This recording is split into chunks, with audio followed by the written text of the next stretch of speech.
and we have distinct place of supply rules both for goods as well as for services. So as far as goods is concerned, primarily the implication of goods is based on movement. And this is very important. While we have definition of recipient, location of supplier, the emphasis of place of supply for goods is based on movement, which is even today the case. Today, we say that if the goods move from a warehouse in Maharashtra to a warehouse in Gujarat, then Maharashtra is the place where the CST has to be paid. Here we have a different approach because today the tax is origin based, now it will be destination based. So if the goods are moving from Maharashtra to Gujarat, the termination of movement happens in Gujarat, so Gujarat is the place of supply. Am I clear? So movement is important, everything else is secondary, where there is a movement. If there is no movement, if there is just an endorsement like the IC's example we took, then the registered address of the person.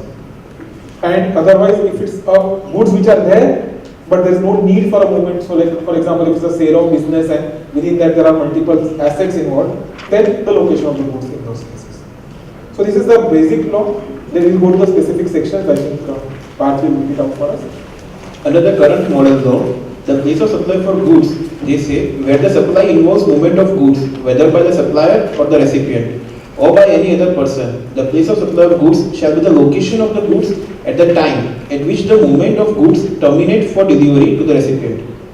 However, under the informally circulated draft, it read as, where the supply, including a distant supply, involves movement of goods, the place of supply of such goods shall be the location at which the goods are delivered to the receiver. Used will need to be tested specifically for X-loss transactions. This is an interesting impact which we are looking at. One is of course, let's say a customer sitting in Gujarat tells me, I am in Maharashtra, he tells me, please deliver me goods in Gujarat. I pick up a transporter, send the goods by transport.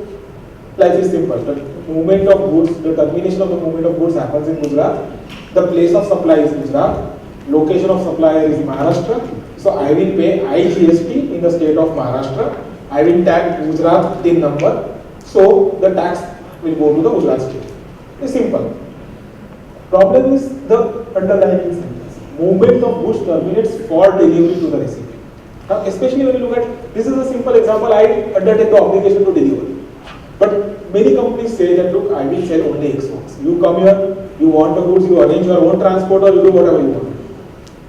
Now I know that the customer is located in Gujarat. He gives me a Gujarat TIN number.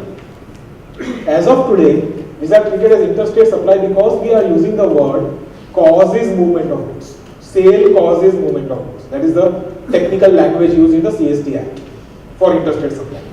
Here, causes movement is not important. The word used is movement of goods terminates. वहाँ तक भी होता है मैं ठीक था. Terminates for delivery to the recipient.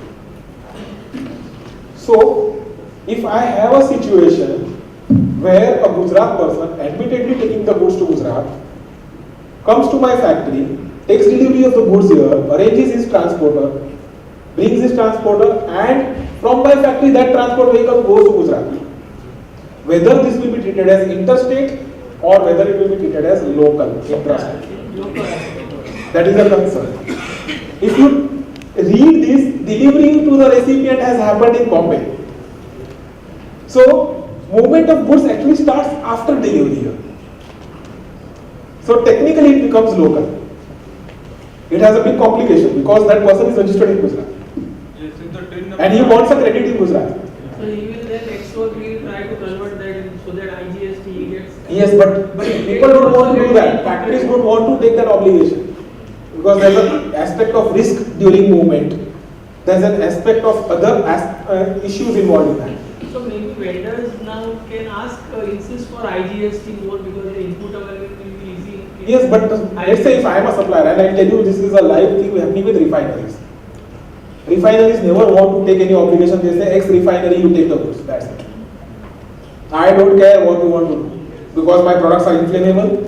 I don't want to enter into a zone कि रास्ते में कहीं कुछ जल गया पेट्रोल का टैंकर ओवरटर्न हो गया. I don't want to take all of these things. Take delivery X works, that's it. अभी क्या होता है?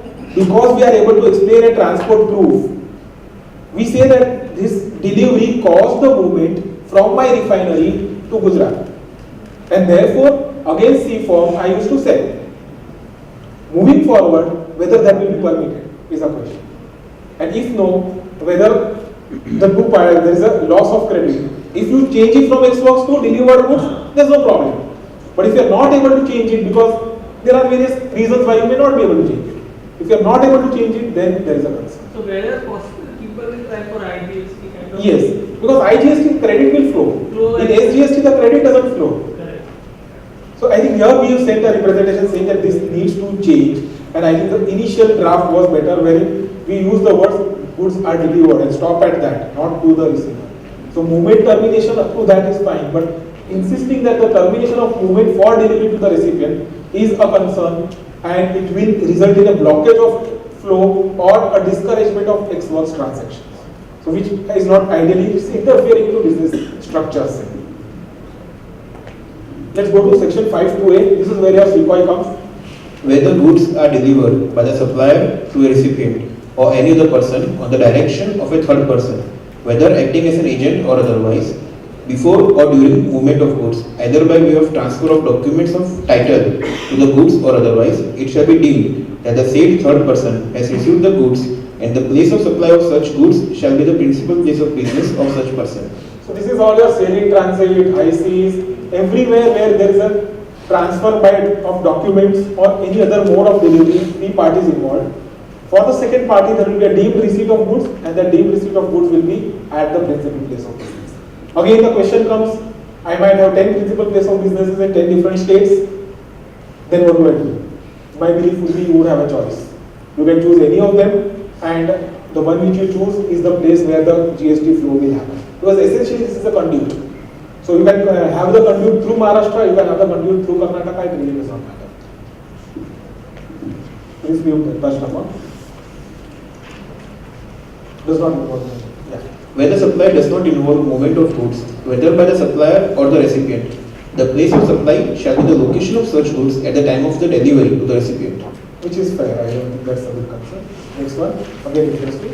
Where the goods are assembled or installed at site, the place of supply shall be the place of such installation or assembly. Again, I think a very welcome change, because as of today, we have lots of disputes, especially for contractors, whether the tax is payable in the originating state or in the destination state. The destination state says that no appropriation happens here, so you pay tax here. Originating state says movement started from here, so pay tax here. And lots of debates are existing. I think this brings the sanity and the right sanity. It says that look at the site address where your goods are destined and pay GST in that. Where the goods are supplied on board a conveyance, such as vessel, an aircraft, a train or a motor vehicle, the place of supply shall be the location at which such goods are taken on board. Interesting proposition. So we have two different provisions. One talking of supply of goods on board a conveyance. Another provision is when you go to place of supply of services, we'll have a provision of service on board a conveyance.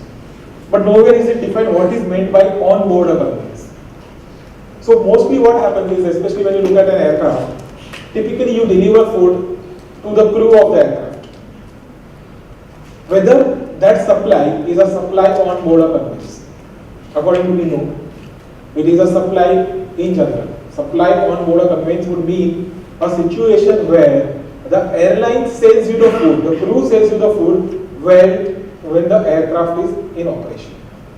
That is what would be a supply on board a conveyance. Second aspect, again trains. If there is some sale happening in the trains, it would be supply on board a conveyance. But if there is a sale happening to the train at a particular location and that's all, as a supplier, your role ends there, then it is not a supply on board a conveyance. Now this again will have to be tested. This is an important aspect where things have been left open-ended. And again, when we go to supply of goods and supply of service, the rules are fundamentally different. Supply of food, whether it is goods or services, again will have to be a question, because nature of supply, we discussed that supply of food as a part of service is deemed to be a service. But a simplicity supply of food will be goods.